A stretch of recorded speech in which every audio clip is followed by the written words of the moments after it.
Hi, it's me again with Corel Tips and Tricks Part 2. Not that really a big deal, but I'm going to show you how you could change it up and make it a little bit more variety of colors.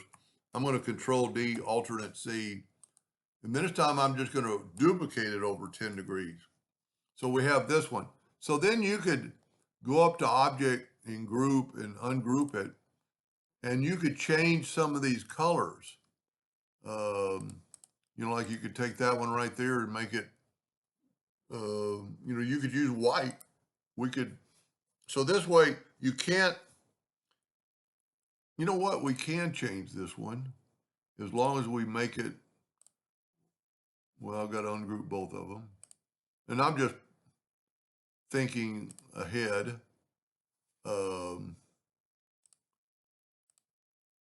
you could, there's a lot you could do with this, but like we're going to have two of these blues,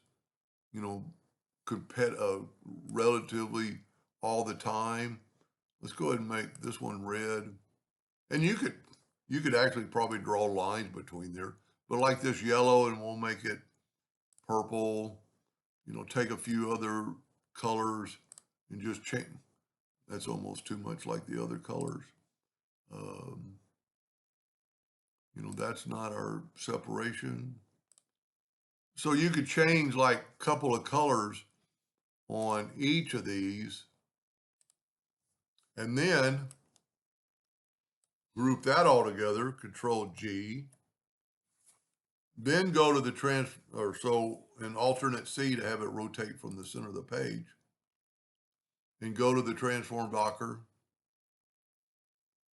and just remember to change this to 20 degrees, and we need 18, so we're going to type in 17. And now, hopefully, you're going to have a better pattern that's not going to look the same. It's going to be kind of, we'll nudge this back over, object, order, back a page. So now, you don't have the same, like that blue there is now orange. This blue again. You could do, this is red or this is that. You're not having the same, I don't like, it just so happened that there's almost a straight line through the middle. But you could, and I'm not going to make another video, but you could change it up and put lines between these.